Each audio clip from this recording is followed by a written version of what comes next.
Hello. हां बोल आई, काय काम होतं? आकांक्षा, माझं काहीच काम नव्हतं. अगं तूच निरोप ठेवला होतास ना अर्जंट काम आहे म्हणून. हां हां, अगं ते आपलं असं सहज काळजीपोटी. काय आहे, तुला मोबाईलवरती फोन केला तर मोबाईल ऑफ करून ठेवतेस. अगं मग घेतलास तरी कशाला, उपयोग काय त्याचा. ऑफिसमध्ये फोन केला तर तू भेटत नाहीस. तू कुठे गेलेली असतेस, कधी येतेस, कधी जातेस, कुणाला काही माहिती नसतं. काय गं, तुमच्या ऑफिसमध्ये काही शिस्तबिस्त आहे की नाही? किती वाजता यायचं, किती वाजता. हॅलो, ऐकतेस ना? कमी आपली एकटीच बडबडते. फोन बाजूला काढून ठेवलास की काय? हॅलो आकांक्षा. ऐकते, तू बोल, काय काम होतं? काही नाही का, अगदी सहज फोन केला होता तुझी खुशाली विचारायला. घरी तुला बोलायला सुद्धा वेळ नसतो म्हणून म्हटलं फोनवरनं गप्पा मारूया. आई तुला सगळं माहिती आहे तरी सुद्धा कौशिक सरांवर ऑफिसमध्ये गोळीबार झाल्यापासून माझ्या ऑफिसच्या वेळा सारख्या बदलत असतात. कधी कधी फोनवर धनाजी परशुरामला इन्स्ट्रक्शन्स देते.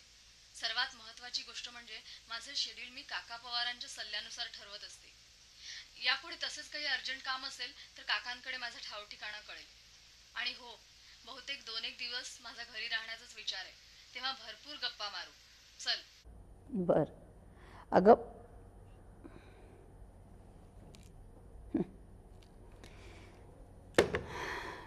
कठीण झालेलं आहे. एक मिनिट. अरे मला वरती जागा तुझी परमिशन घ्यायला लागणार. शाळा असेल तर आला तसा परत जा. ए चल चल बाजू चल. एक तर भेजा आउट आहे, काय नाही ते घालीन तुला येते. चाल बाजू.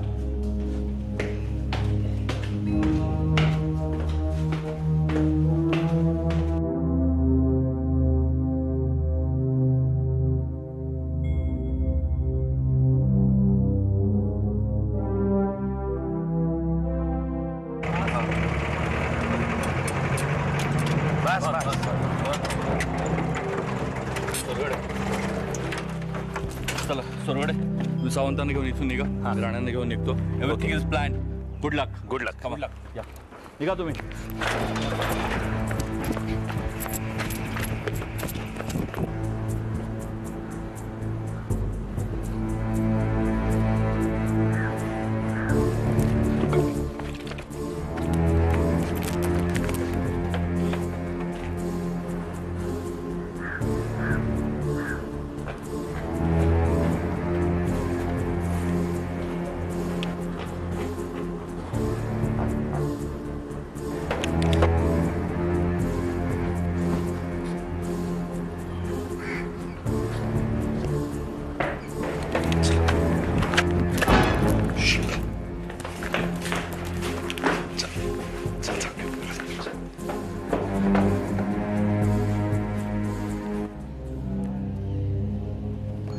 मैं क्या बोल रहा हूं तेरे को बहादुर, मैंने तेरा फोन इसलिए नहीं उठाया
कौशिकांवरील प्राणघातक हल्ल्यानंतर रघुविरुद्धची मोहीम पोलिसांनी व्यापक केली होती. मेला असं जाहीर झालेला रघु चिलीम जिवंत असल्याचं कळलं त्यावेळी प्रसार माध्यमांनी पोलीस खात्याला धारेवर धरलं होतं.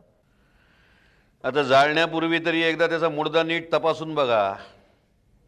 चेहरेपट्टी बरोबर आहे ना बघा. मागच्या वेळेसारखा घोळ नको व्हायला पुन्हा. काका तो रघु चिलीमच आहे. तो काय चेहरा स्पष्ट दिसतोय त्याचा.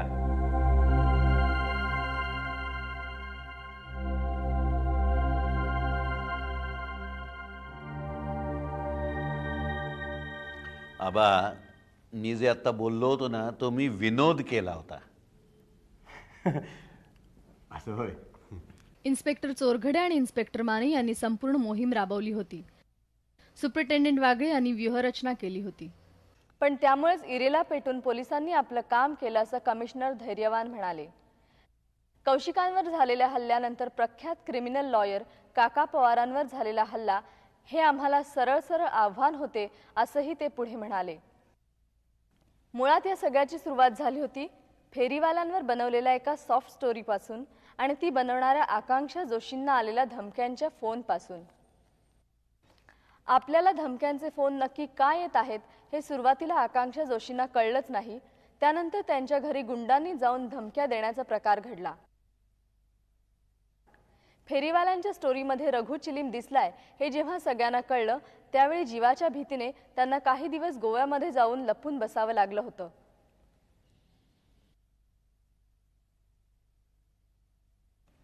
गेले 2 महिने मुंबई हादरवून टाकणारे टोळीयुद्ध आणि रघु चिलीम या प्रकरणावर अशा प्रकारे कायमचा पडदा पडला.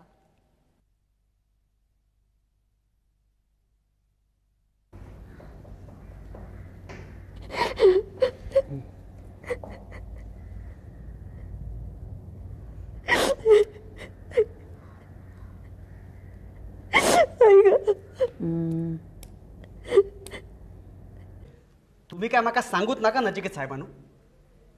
अरे बाबा मला खरंच माहिती नाही. तुम्ही काय माका हापमॅट समजलात. कौशिक सरांगा गोळी मारल्यापासून ऑफिसात तुम्ही 10 मिनिटाच्यावर राहुलात कधी. अरे बाबा मी त्याच्याबरोबर हॉस्पिटलमध्ये होतो. अहो तिथं तर आम्ही पण होतो ना साहेब. अहो पण कौशिक साहेबांचं ऑपरेशन झाल्यापासून तुम्ही आणि आकांक्षा मॅडम सतत काय ना काहीतरी कुजबूज करत होतात का नाही. हो. आणि त्या सारख्या इन्स्पेक्टर साहेबांना आणि त्यांच्या माणसांना भेटत होत्या. हो कारण अरे आणि काका पवारांका पण. बर मग सांगा ह्या रघु चिलीम के फिल्म कोण असा ना ते आज ना उद्या मरतलो हे तुमका कसा काय माहिती. अरे बाबा परशुरामा एखादा माणूस जन्माला आल्यानंतर कधी ना कधीतरी तो मरतलो. बरोबर. पण ह्याचो देव इतका लवकर विसतलो हे तुमका ऍडव्हान्स मध्ये कसं काय माहिती. मी कशाला माहिती करून घेणार. अहो नाही कसं नाही तर 3-4 गोळ्या तुम्हाला पण डागल्या असत्या ना त्यानं. मला मी काय केलं म्हणून असा. मग कौशिक सरांनी काय हो केल्याने सांगा ना. काय हो केलं त्यांनी काय स्टोरी लिहिल्यानी सांगा ना. मग त्यांना किती ढिकच्या गोळ्या मारल्यानी सांगा ना. काय बोलू नका सगळं माहिती असा माझा. तुम्ही काय सांगू नका माका सगळं माहिती. तुम्ही बोलू नका. परशुराम एक मिनिट जरा माझा ऐकता का. परशुराम याचं कारण असं आहे की या आपल्या ऑफिसमध्ये आपण जे काही काम करतो त्या सगळ्याची अंतिम जबाबदारी कुणाची असते. कौशिक सरांची असते. आपण काही चांगलं काम केलं की नाव त्यांचं होतं की नाही. त्याच प्रकारे आपण जर काही वाईट काम केलं किंवा आपल्या हातून काहीही चूक झाली तर शिव्याही त्यांनाच मिळतात. अहो पण हे अति होतंय मॅडम. अहो शिव्या खाणं आणि गोळ्या खाणं यात काही फरक आहे का नाही. बरोबर आहे ना मॅडम तुमका एक विचारू मी. हा विचारा. ही चिलीम आज ना उद्या विस्तली हे तुमका माहित होता का नाही. नाही मला माहित नव्हतं. बघे हेच मी त्याला मगाचपासून सांगतोय पण त्याचा विश्वासच बसत नाही. आता तूच सांग. हे बघा परशुराम मला माहित नव्हतं. हा पण माझी इच्छा होती की तो या जगातून लवकरात लवकर नाहीसा व्हावा. अच्छा म्हणजे तुम्ही पण देवाकडे प्रार्थना करत होतात. तसं म्हणा हवं तर धनाजी. पण मी काय करू. त्याशिवाय गेले कित्येक दिवस कुठलाही गुन्हा केलेला नसताना जी शिक्षा मी भोगत होते ती संपली नसती.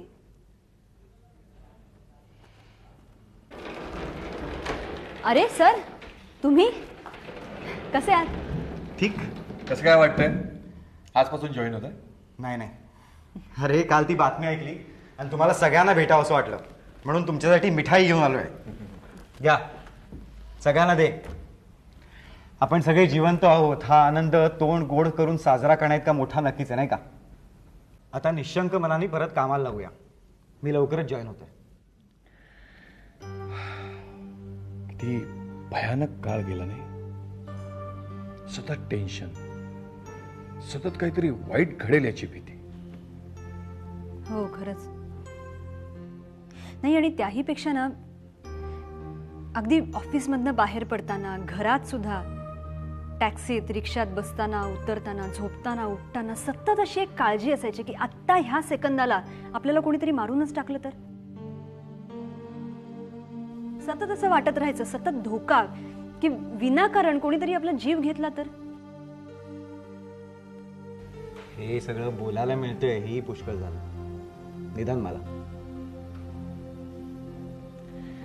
म्हणजे आपण कितीही ना सरळ वागायचा प्रयत्न केला ना तर कोणीतरी वाट वाकडी करून आपल्या समोर शत्रू म्हणून उभा ठाकू शकतो. बरोबर आहे. मला ना कधी कधी असंही वाटतं की आज आपण सगळे आपल्या जीवावरचं संकट टळलं म्हणून इतके रिलॅक्स्ड होत. पण तसं बघायला गेलं तर आता माझ्या त्या शॉर्ट स्टोरीमध्ये तो रघु चिलीम दिसणं हे त्याच्याही जीवावरचं संकटच होतं की. काय तो स्वतः मेला म्हणून इतके दिवस बिनधास्त आयुष्य जगत होता, आपण त्याचा पुनर्जन्म धोक्यात आणला आणि मग त्याने आपल्यावर गोळ्या घातल्या. चूक काय? नाही, असं नाही म्हणून काय तुम्हाला गोळ्या घालायच्या? काय ना आकांक्षा, ज्या कॅमेराद्वारे आपण लोकांना जग दाखवायला निघालेलो असतो त्याच कॅमेरानं आपण तो काळ बंदिस्त करत असतो. पण त्यामुळे जर कोणाचा भूतकाळ उकरला गेला तर ती जबाबदारी आपलीच नाही का? एखादा सज्जन माणूस असता तर त्यांनी निषेध नोंदवला असता, एखादा सुशिक्षित माणूस असता तर तो कोर्टात गेला असता. हा होता गुंड, मग तो गोळ्यात झाडणार ना. म्हणजे त्याने केलं ते बरोबर आहे? नाही रे नचिकेत, त्यांना काय म्हणायचं ते मला कळलं. म्हणजे त्यांना असं म्हणायचंय की कळत न कळत जर आपण एखाद्याच्या आयुष्यात जरा डोकावलो तर त्याचे जे परिणाम होतील तेही भोगायला आपण तयार असलं पाहिजे. Am I right sir? Right.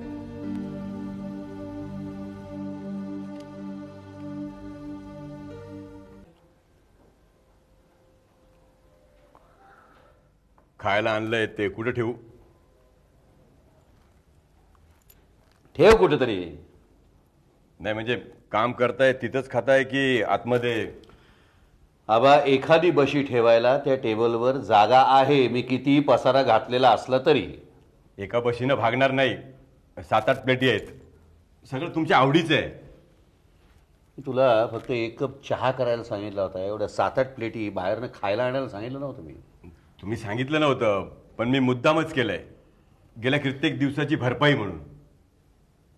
भरपाई? कसली भरपाई? काय काय झालंय असं भरपाई करायला? तुमच्या लक्षात येत नसेल पण माझं लक्ष आहे. खाण्यापिण्यात तुमचं दुर्लक्ष झालंय. तो रघु चिलीम, कसाई, बहादूर ही सगळी भूतं डोक्यावर सवार झाली आहेत ना. आबा, माझी काळजी वाटावी, माझी काळजी करावी असा किमान मी दिसतो तरी आहे का मला सांग? हो, दिसत नसला तरी मला काय कळतं की नाही? तुला काही कळत नाही. तुला काय कळतंय? अरे, मी इथे घरात खाल्लं नाही म्हणून काय मी उपाशी दारोदार वणवण हिंडत नव्हतो. बरं, मुंबईमध्ये इराणी, शेट्टी, रस्त्यावरच्या गाड्या खाण्याच्या 24 तास तुमची भूक भागवू शकतात का रे? बरं, एनिवे, तू एवढं प्रेमानं खायला केलंयस तर मी खातो, पण त्याआधी हातातले पेपर्स क्लिअर करतो, त्यानंतर खाईन. चालेल? आता कसं बोललात?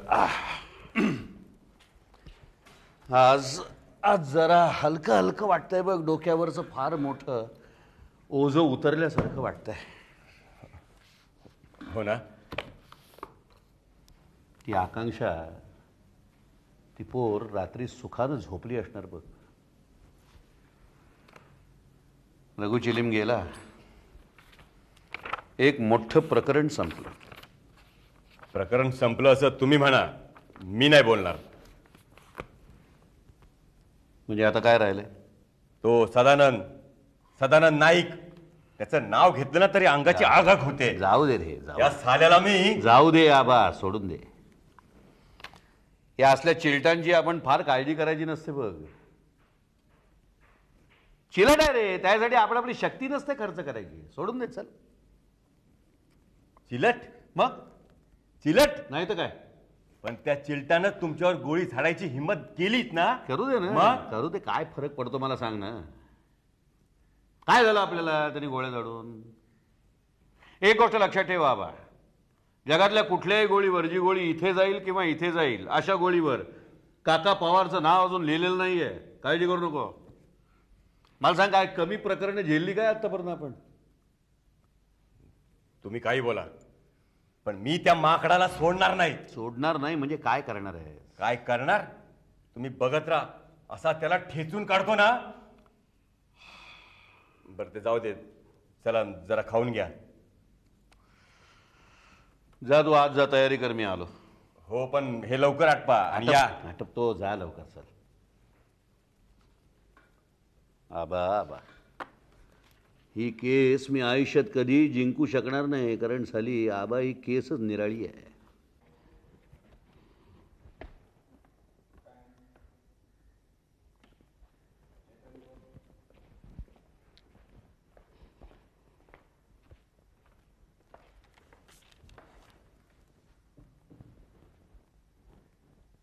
काय ग, झोपली नाहीस अजून? उशीर झाला ना? बराच उशीर झालाय. पण तू एवढा वेळ जागत राहू नकोस का? मला फार गिल्टी वाटतं. नाही, ठीक आहे. हे बघ अनु, तुला आता आपल्या बाळाचाही विचार करायला हवा.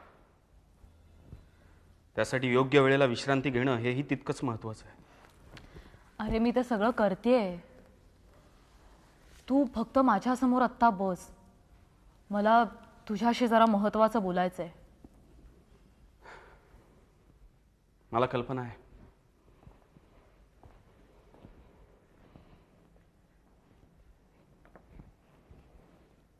मला कल्पना आहे तुला काय बोलायचंय माझ्याशी. अनु, आय एम सॉरी. मी चुकलो. म्हणजे काम कितीही महत्वाचं असलं तरी मी तुला वेळ द्यायला हवाच. नाही, काम खूप आहे म्हणून कधीतरी उशिरा येणं ठीक आहे. गेले 2 आठवडे मी सतत उशिरा येतोय. नाही, मी सबबी सांगत नाहीये, पण सध्या खरंच खूप प्रचंड प्रॉब्लेम आहे. त्यातच आर्थिक मंदीमुळे पैसा ही एक डोकेदुखी होऊन बसली. त्यातच इंजिनिअरिंग इंडस्ट्रीज गाळात असल्यामुळे नाही, तरीही मी उशिरा येतोय हे मला मान्य आहे. मी जरा बोलू का आता? नाही, नको. आता मी ठरवलंय. रात्रीचे 9 वाजले ना की असेल त्या ठिकाणी असतील ती कामं बंद करायची, ऑफिस सोडायचं आणि सरळ घर गाठायचं. निशांत प्लीज जरा शांत बस. अगं पण मला. निशांत प्लीज, मी बोलू? ओके, बोल. तू मागे एकदा बाबांना एक सेमिनार कंडक्ट करायला सांगितलं होतंस ना, त्याचं काय झालं? हो, सांगितलं होतं मी. नाही म्हणजे एक्झॅक्टली ते कसलं सेमिनार होतं? आमच्या HRDचं सेमिनार होतं. काय असतं की कंपनीत सतत तेच काम करून माणसाची कार्यक्षमता हळूहळू कमी व्हायला लागते. त्याला त्या विषयाची गोडी निर्माण होण्यासाठी ते सेमिनार होतं. म्हणजे एक प्रकारचं सायकोलॉजिकल टचच म्हणणं. मग कसं कंडक्ट केलं होतं त्यांनी? उत्तम. म्हणजे सगळेजण त्यांच्यावर खुश आहेत. त्यांची शैली ना एकदम इन्फॉर्मल आहे. म्हणजे बोलताना दररोजच्या आयुष्यातली उदाहरणं देऊन आपला मुद्दा स्पष्ट करायचा, ही त्यांची पद्धत सगळ्यांनाच आवडली. बरं, आता मला तुला असं विचारायचं आहे की अशाच प्रकारचं अजून एखादं सेमिनार कंडक्ट करता येईल? अशा प्रकारची सेमिनार अधूनमधून अरेंज करावी लागतातच. पण आता बाबांना त्यात बोलवणं कितपत योग्य ठरेल मला जरा शंकाच वाटते. का? नाही, तेव्हा ते लेक्चर संपल्या ग्लास भरायचे. ते एक वेळ ठीक होतं, पण आत्ताची परिस्थिती काय आहे हे तुला चांगलंच माहिती. म्हणूनच बाबांचं पिणं जर कमी करायचं असेल तर त्यांना कुठच्या तरी कामात गुंतवणं खूप महत्वाचं आहे रे. हो, पण आता जर मी त्यांना सेमिनारला बोलवलं आणि ते पिऊन आले आणि भलतसलतं काही वागले तर सगळाच प्रॉब्लेम होऊन बसेल. काहीतरी वेगळा विचार करायला हवा. पण आता मी त्यांना सेमिनारला मात्र नाही बोलवू शकत.